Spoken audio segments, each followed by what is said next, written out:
Hi, Matt. Houston, we have a problem. I accidentally, and I don't know how I did that. I was actually sending it to Johnny.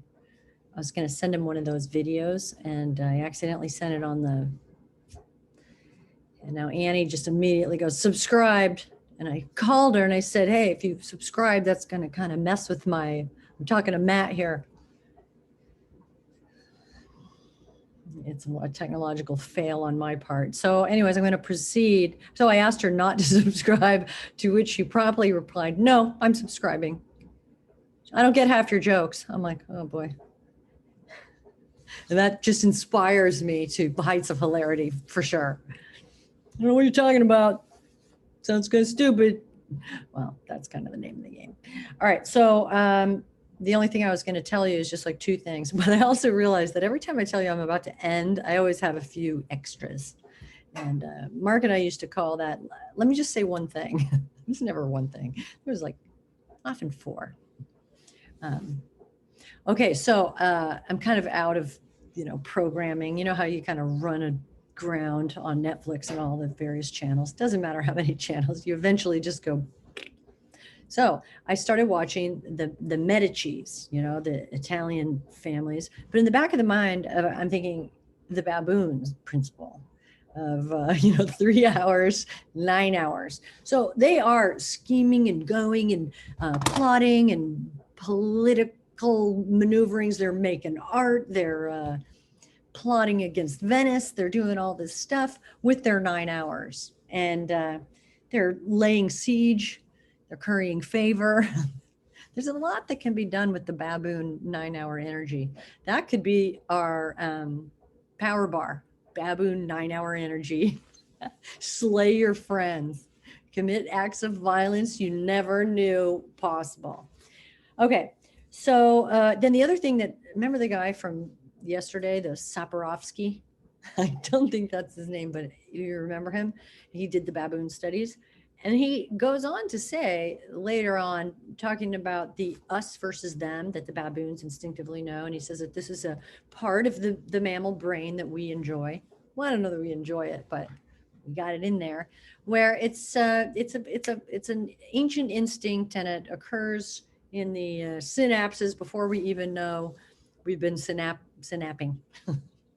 So um, anyway, so the us versus them mentality, explains a lot.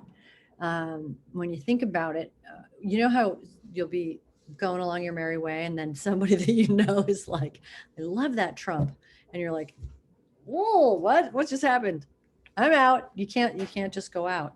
But it makes me think that, and you got this us versus them. It's definitely an evolutionary advantage to be in a group. So the us them, to be in an us, is more advantageous. It doesn't say it's only advantageous when they are logical and thinking clearly. It's just you got to get with them. So I think you probably already, I think we all knew this. It's more important to be within the group. And this explains when I was in Venezuela. Um, at first I thought they had lots of crackpot ideas about, medicine. You could go to the drugstore and get, the heroin for what ails you freely. And then, by the end of my stay, I was like, I'll take some of that heroin. I've gone off the track. That isn't what happened. But I'm just saying their crackpot medical ideas started to make sense because I guess I wanted to, be incorporated into the warmth of the us that was, the Venezuelans.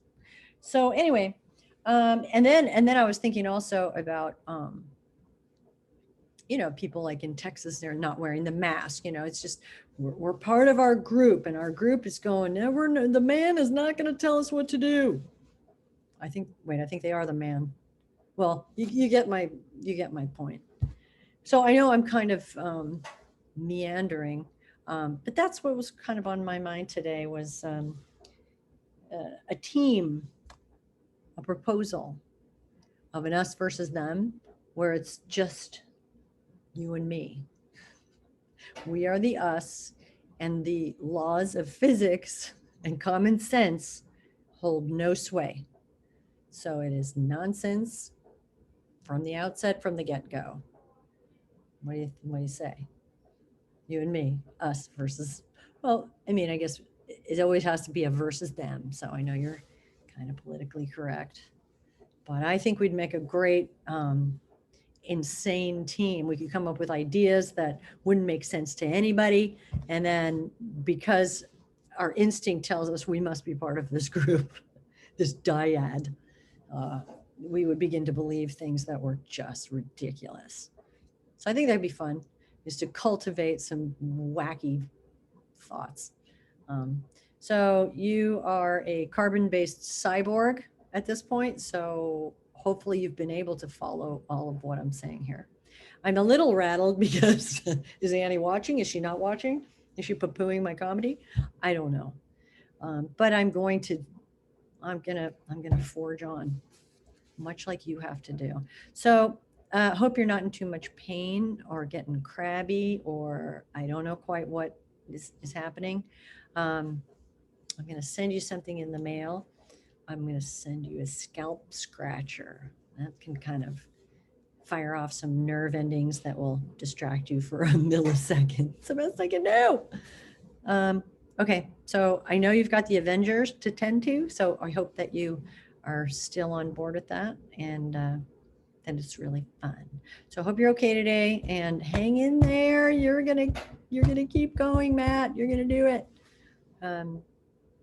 And zen out, man. Okay, so I will talk to you maybe tomorrow. This video is bad.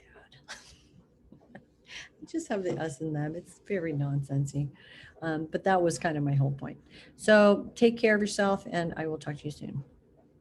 Ending meeting for not just one, but all.